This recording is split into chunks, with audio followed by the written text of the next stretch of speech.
Привет, мои дорогие друзья!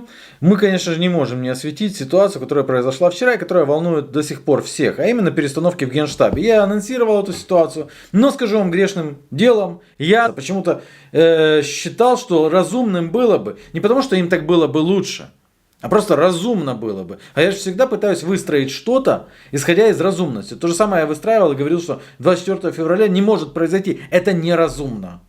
Тем не менее, оно произошло. Я полагал, что будет сменен Шойгу или как минимум один из его воров, заместителей, потому что я доказал, доказал с документами, совсем с открытой информацией о том, что это воры просто. Воры, они разворовали российскую армию, и потому логично было бы смещение этих людей. Тем не менее, происходит нечто иное. А именно, Герасимов, с 2012 года, руководящий Генеральным штабом Российской Федерации, назначается командующим объединенной группировкой войск в специальной военной операции.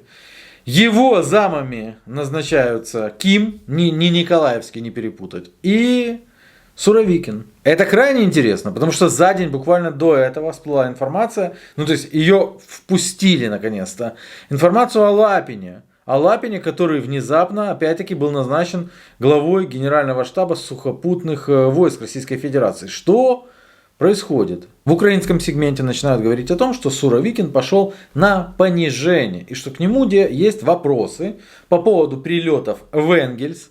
2 прилета состоявшиеся, 3 был сбит там практически над аэродромом. И что к нему претензии также по Макеевке. Но это странно, потому что, конечно, теоретически на него можно повесить претензии по Макеевке, но почему тогда не на самого Шойгу в таком случае? Или не на самого Герасимова, к примеру. В западной прессе сообщается о том, что это вызовет недовольство.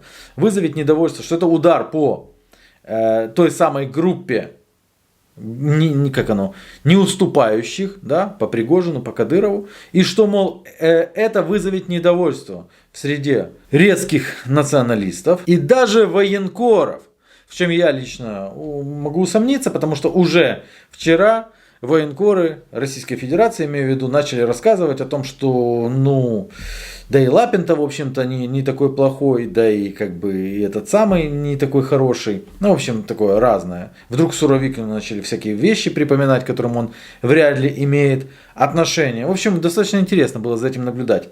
Интересно, как вскользь, да, реакция Киева. Бессменный Подоляк рассказал о том, что это опять-таки удар по тем, кто рвался к пищевой цепочке, к ультрарадикалам, а это имеется в виду опять-таки Пригожин и Кадыров. До октября Суровикин руководил южной группировкой войск в Украине, после чего ему доверили управлять всей объединенной группой войск. Тогда предполагали, что его опыт в Чечне и Сирии может переломить ход СВО, который зашел не туда. Россияне бесславно бежали из Харьковской области, провели референдумы в 4 захваченных регионах. Хотя уже знали к тому времени, что будут покидать Херсон, и это уже подтверждается многими фактами. Но Суровикин заявляет о том, что он берет на себя политическую ответственность, что будут непростые решения. Он это анонсирует в то время. Опять-таки, украинское командование и многие эксперты полагали, что это хитрый план. То есть реально хитрый план для того, чтобы показать слабость, что это не есть слабость, на самом деле это там многоходовка. Оказалось, что таки да, ушли, отошли. Были большие надежды на Суровикина в плане блэкаута. Отключение тотального. Первый мощный обстрел состоялся 10 октября. Путин тогда это назвал, по сути, прямо ответом за Крымский мост. Тоже оказалось не все так просто, потому что энергосистема в Украине слишком разветвленная. То есть понятно, что все эти удары, которые горячо осуждаю, ибо они наносят просто бесчеловечный, я считаю, урон гражданской инфраструктуре, а именно женщинам, детям, все такое. Но русским на это должно быть, по сути, плевать. Окей, однако же эффекта того, который ожидался, они не нанесли. Накопительный эффект будет однозначно. Но тут фишка в чем? Из-за этих налетов наконец-то предоставили системы ПВО. Системы ПВО начали сбивать больше ракет, однозначно. То бишь, эффективность атак уменьшилась. Опять-таки, не отрицаю я накопительный эффект таких налетов. Конечно же, он существует. Но эффекта блэкаута не произошло. То есть так или иначе, за то время, пока Суровикин командовал, россиянам удалось стабилизировать фронт, ушли с правого берега на левый до тех пор, пока ВСУ не успели полностью отрезать возможность там снабжения.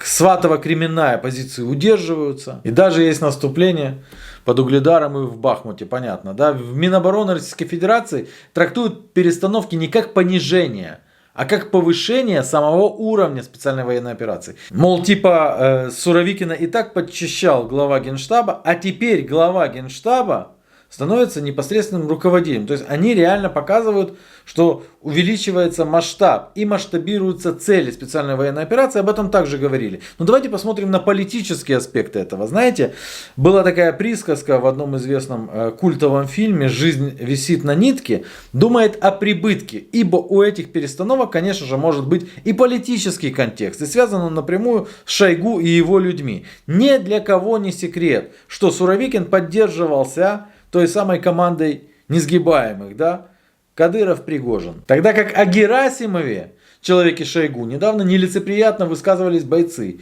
ЧВК Вагнера из-за плохого снабжения. Тут очень показательно произошла ситуация, когда Минобороны Российской Федерации внезапно заявил о том, кто берет Солидар.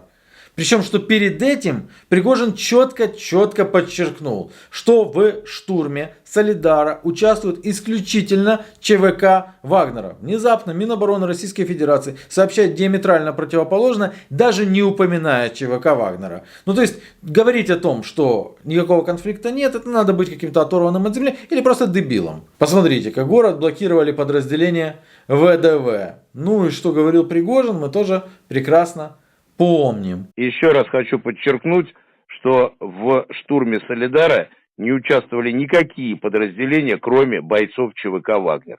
То есть это такая звонкая пощечина этой самой оппозиции, которая на сегодняшний день наиболее эффективная во все этой так называемой специальной военной операции. То есть Шойгу ставит своих людей, не заботясь о том, кто на самом деле и как там будут вестись войска. Я уже показывал, что в принципе бойцы с фронта пишут следующее, что по сути нам ничего особо делать не надо, ВСУ, нам особо ничего делать не надо, они справятся совсем самостоятельно. Если кто-то не хочет видеть в этом исключительно политический контекст, можно, конечно же, говорить о том, что есть тут и какой-то другой контекст повышения ставок, о чем я уже говорил, масштабируются цели и так далее. Но масштабировать цели с людьми, которые на целях там, меньших ничего не смогли сделать, это как бы стрёмно. Но им же лучше, наверное, виднее. Смотрите, Запад говорит о масштабировании целей и при этом сам повышает ставки. То есть предоставляют танки. Скоро, возможно, будут ракеты дальнего действия и истребители. Ставки повышаются. Гениальный секретарь СНБО Данилов, он же Собаковод, сообщает, что в ближайшие 2-3 месяца произойдут определенные события. Я абсолютно уверен, что они произойдут. К примеру, может дерево у него упасть во дворе. Если же мы говорим о ком-то более серьезном, тогда говорят, к примеру, Буданов прогнозирует украинское наступление весной. Это тот самый Буданов, который говорил, что с 5 января русских мужчин перестанут выпускать, россиян мужского пола перестанут выпускать за территорию Российской Федерации. Ой, не попал. Вполне возможно планировали, но услышали, что говорит Буданов, и захотели сделать наоборот. Какие сейчас основные цели у обеих сторон? У Украины однозначная цель отрезать от снабжения из Крыма Мелитополь и Бердянск. Прекратить снабжение наиболее боеспособных группировок на левом берегу, прежде чем можно перейти к западной границе Украины, чтобы там заставить ВСУ воевать на 2 фронта. Что-то однозначно, что-то намечается в Беларуси. Уж слишком много туда подтягивается техники, слишком странные учения заявлены. В Киеве об этом не предупреждают население, о том, что на самом деле может произойти, но при этом минируют весь север и начинают снова ставить блокпосты. Хотели бы, конечно же, россияне захватить и Запорожье, потому что вместо сданного Херсона, как минимум, там переправа через Днепр, город Днепр неподалеку, возможен заход в Павлоград. То есть однозначно что-то намечается. И несмотря на то, что Москалькова, допустим, встречается с посредничеством Турции с украинским омбудсменом, я его кавычу, потому что никакой не омбудсмен на самом деле, и это намекает на шаги доброй воли в определенных. Однако же, я так понимаю, что готовится и план «Б». И план «Б» заключается в том, чтобы действительно возможно поставить все на кон, как говорится. В общем, цели грандиозные, но для руководства Минобороны Российской Федерации, так понимаю, что просто важнее расстановка своих людей на правильные посты. А что там война, это же еще как бы... Война покажет, как говорится. Пока.